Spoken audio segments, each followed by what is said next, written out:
Vous restez toujours une militante. Je vous en prie. Merci. C'est lequel au milieu que je ne vois pas. Voilà. Merci. Merci, Georgios. Je voudrais vraiment et sincèrement vous remercier pour l'invitation. C'est un plaisir de revenir dans cette salle pour cette rencontre. Pour moi, c'est une gratitude liée à l'invitation, mais surtout au travail que vous faites chaque jour dans le comité économique et social, dans les organisations de société civile, les plus organisées, les moins organisées, à tous les niveaux, que ce soit au niveau Union européenne, que ce soit dans les différents coins de l'Europe. Comme tu l'as dit, si on peut se tutoyer aussi en public dès qu'on reste des militants. J'ai commencé mon engagement politique dans la société civile. Je crois que la société civile est une des formes les plus actives de participation politique, même si pas partitique, et que les institutions ont besoin de la société civile pour faire des bons choix et pour le mettre en place. Et je sais aussi que la société civile a besoin de bonnes institutions pour pouvoir faire leur travail. Et là, peut-être je vais dire un mot à la fin. I switch to English. No Italian today. I switch to English. I will focus shortly so that we can have a little bit of an exchange before I will have to leave, to look back to last year. And I know you will be dealing with many different and important issues more related to the social and economic agenda of our union. And our daily work on that. I will obviously focus a bit more on the work we do on the external action of our union and the partnership we have with civil society in this respect. But I would like to start from where you started. Exactly 1 year ago, we were leaving probably the lowest possible point in the mood, but also in the perspectives of our political union.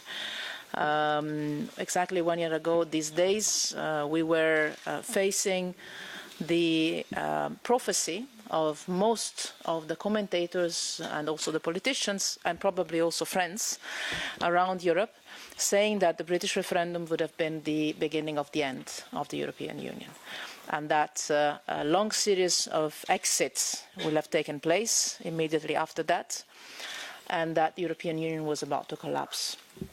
And I think that 1 year after that, as you said, we have seen that indeed we have faced and we are facing challenges, very serious ones, on different issues, from social and economic issues to security issues to global issues. But what I see in my daily work, not only here in Brussels but all around Europe, is that there has been a real reaction to that. And that European citizens, first of all, have focused on what there is to lose if we play with fire.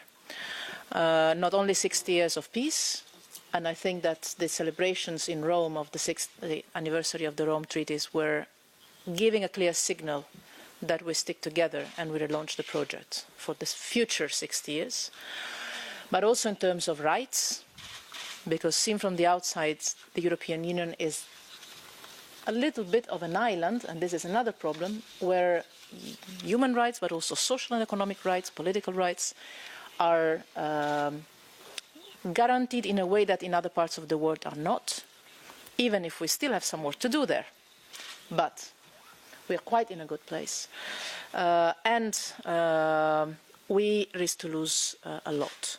So I think that the messages we have seen in this last year in terms of results of political elections or relaunch of the European Union on some fields of common action has been somehow the awareness that, how do you say in English, souveranism, that the illusion of regaining sovereignty, closing yourself in your borders, national or even local, it's actually an illusion, and that in the global world we live in, the only way to regain sovereignty is actually by being together as Europeans.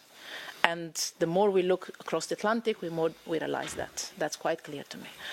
So where are we 1 year after the last time we met, more or less, in this format, because we meet often? We have, for instance, made good steps on acting together as a global power, much more than we had done in the past. There are very significant steps that have been taken on security and defence. These are the most visible ones, including last week in the European Council. But first of all, I would like to stress, especially here in this room, this is not about a militarization of the European Union. It's a matter of spending better and together, having economies of scale, and also having a certain degree of strategic autonomy in the world of today, having the European way to security, which is mainly based on prevention and peacekeeping, and investment in sustainable security, as I call it. But also we have made a lot of progress in acting together in the world on development cooperation, on humanitarian, on multilateralism. Here I would make the second point. We've managed, I think, to do more in this last year in the field of being a global actor than we have done in the previous years or even decades altogether. And this has been particularly important this year, because this year we have seen that the world has turned towards the European Union looking for a credible, reliable, solid multilateral partner. This is a trend that I had not experienced before. It is probably linked to the uncertainty that is growing across the world. But from Latin America to Far East Asia to Africa, we see our partners looking at us to strengthen the UN system, to uphold the humanitarian law, to make sure that human rights are part of every single step we do in foreign policy, to protect rights, to promote the work of civil society or human rights defenders, to make sure that the climate change agreement is implemented and that there is a global network of alliances that supports those actors, state actors and non-state actors, that want to make it a reality, to invest in humanitarian aid, to invest in conflict prevention, to invest in peacekeeping, to invest in multilateralism. Said it in a word. And there is this strong need for a predictable, strong multilateral actor in the world. So it's so much more important today than ever in history that we manage to play our role as we have to and as we should, for our own citizens, but also for our partners. The third point I would like to make is what we need to do together. The usual approach is we support your work. And this is true. Inside Europe, and for what concerns my institutional competences, outside of our borders. Your work outside our borders, the work of your partners outside our borders. And we see a shrinking space for civil society, sometimes also inside the European Union, and this is something that worries me a lot, but also around our region and beyond. And I have to tell you, this is always part of our work with our partners, even when this is a very difficult issue to raise or to tackle. I will not mention single countries, but you can easily imagine all of them. The role of civil society organizations, the role of human rights defenders, the role of human rights in resilience and in strengthening the countries is always the top of the European agenda, because we know, first of all, that it's our value, but we know that no society is strong if it's not based on being an open society, a participatory society.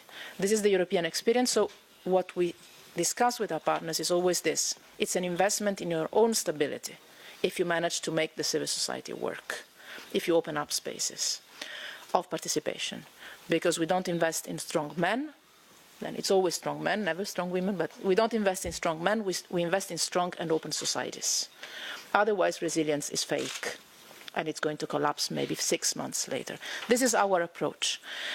But to me, it's not just a matter of how do we support the work of the civil society. For me, it's how we partner to make things work better in the world. I give you a couple of examples, mainly one, for the sake of time, Syria, which is not an easy example, but it's one of the cases where I strongly believe that the civil society in Syria and outside Syria can help us enormously, even to find a political diplomatic agreement.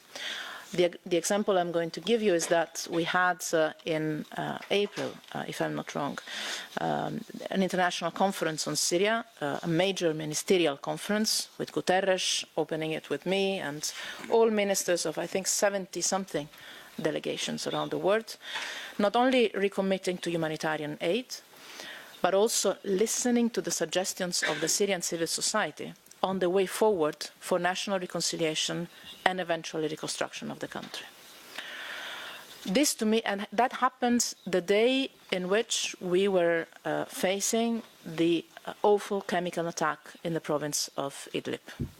And I was meeting with civil society representatives, people that were traveling from Syria to Brussels, people that had lost in those very same hours friends and colleagues because of the chemical attack, sitting around the table, men and women, different political backgrounds, different religious backgrounds, representing the diversity of Syria, coming from the inside the conflict areas, telling us that first and foremost what Syrians needed was a political solution, having experienced the very same day losses, bringing to the political table a wisdom that sometimes politicians don't have. So what I'm saying is that we don't need just to have the institutions supporting the civil society.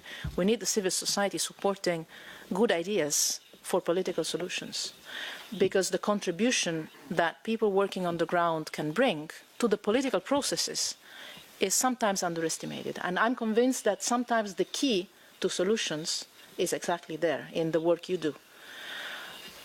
This is true for conflicts like this, and we're going to continue to work with the Syrian civil society, just to finish on that, on financing and implementing projects locally to facilitate local processes of reconciliation to rebuild the fabric of the society. This is something you cannot do from the outside or from the above. You have to do it from within. But also on some other, also in all the other conflicts we have around, or post-conflict work we do, from Iraq to Libya, from Afghanistan to Colombia. Our key interlocutor is always the civil society organizations, but also on some other major issues. I think of migration, a sensitive field. Better to get into that before waiting for your questions, but I'm happy to go back to that. We were together the other day in the European Parliament expressing very similar points of view in this respect, and I know that on this we are on the same side, and I'll finish with this point. I have myself felt sometimes not perfectly at ease when we started to work with the European. First of all, I didn't feel perfectly at ease, to use a euphemism, when I was seeing that migration was not tackled as a European issue for many, many years. Then I did not feel completely at ease in the way we started to deal with this. You might remember 2 years ago, the entire focus was on border management and control. I think that today we're finally on the good track, with a lot of work that needs to be done, a lot of things that still need to be changed. And here the role of NGOs and civil society is extremely precious, to understand what works, to understand what doesn't work, and also to work together on the field. But finally, we are on the path of partnership with the countries of origin and transit, and with the international organizations, IOM, UNHCR, and with the international NGOs, with the principles, with the objectives, and we discussed this at length, of saving lives, protecting persons, fighting criminal organizations and smugglers, and most of all, promoting alternative economies and investments. And here we will have, I believe, in the coming couple of months, the European investment plan for the external action that will focus mainly on Africa, ready to accompany private investments in the most fragile countries on the basis of the Sustainable Development Goals. So mobilizing private sector financing for purposes that are linked to our sustainable development agenda. Not specifically mentioning migration, but at the end of the day we know very well the root causes are lying there. Climate change, economic injustice and inequalities, an uneven system of development in the world that we need to tackle. And it's all in the UN agenda at the end of the day. So to end touching one issue where I would need really your help if I can make an appeal. Then I'm ready to get all the appeals you want to address to me. But I think we need to strengthen our partnership on one issue. There's a taboo in Europe. There are many, but one of those that I suffer the most is this. We sometimes act as if we didn't see that Europe needs migration. For economic reasons, first of all, but also for cultural reasons. We are less than others a crossroad, but we have experienced in our history, and I come from a country that makes it self-evident, the need for people to move. Sometimes they move and then they move back. It's the way in which we have lived. I know that you have worked in the last years on a study, on a report on the cost of non-Europe. Why don't you work on a study or a report on the costs of non-migration? Because my impression is that sectors of our economies would collapse the day after if we were to have all migrants disappear from one day to the other. And I think that it would be a useful voice, that of civil society, including economic and social actors, imagining what would Europe look like if all migrants were to disappear tomorrow. I think we need to build a little bit of awareness of the positive, of the value, not only in terms of cultural diversity, but also in terms of practical economic life. And this might help us opening another issue that is a taboo, the work we have to do on regular channels of migration. Because we focus a lot on avoiding people losing lives in the hands of smugglers and traffickers, and this is a humanitarian priority. But I think we also have the responsibility to open regular channels for people to come to Europe in a sustainable, humane and regulated way.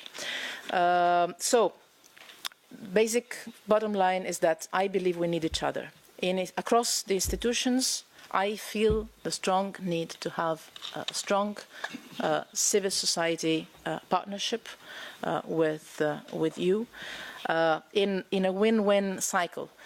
The strongest the civil society is inside Europe and outside Europe, the strongest societies are, the more open societies are, the strongest institutions become and democratic processes become, and the other way around. Strong, open institutions, democratic institutions need the active participation of citizens, and the role you are playing inside Europe and again outside Europe is key in this respect.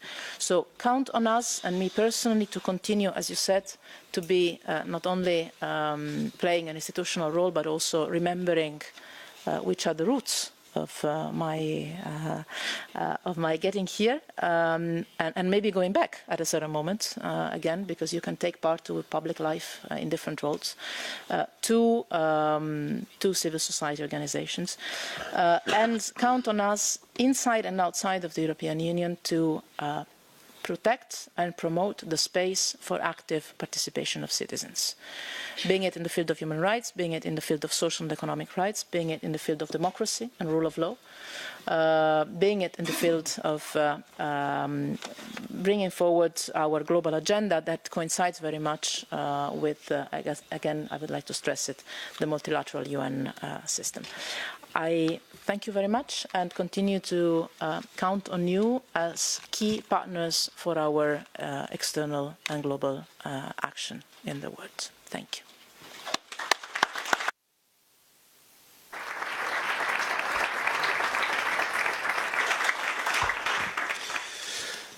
Merci infiniment, Federica, de cette intervention libre. Je suis très heureux de constater que tu es au courant de notre avis sur le coût de non-Europe. Chapeau. Eh bien, c'était un début de réponse à tous les europhobes qui prétendaient que le problème c'est l'union, alors que l'union pouvait constituer la solution. C'est pourquoi qu'on avait lancé, j'étais co-rapporteur à l'époque, cet avis-là qui a eu un écho. Et alors là, je te prends au mot. Oui. Si je reçois une lettre, ça sera encore mieux. Mais on va élaborer un avis, très bonne idée, sur les coûts de non-immigration. Je peux vous raconter rapidement une belle histoire d'un humoriste français qui n'aimait pas les étrangers. Et tout le temps, il criait « J'aime pas les étrangers, j'aime pas les étrangers ». Et un jour, il va à la boulangerie était fermée. Il dit « Pourquoi il n'y a pas de pain ?» Parce que le boulanger était étranger. Il était parti. Donc, je vous remercie beaucoup de cette proposition. Je suis certain que mes collègues membres du bureau du comité la considéreront et bientôt on va essayer d'élaborer un avis ou un rapport d'information avec ce sujet. Un grand merci. Je repasse la parole à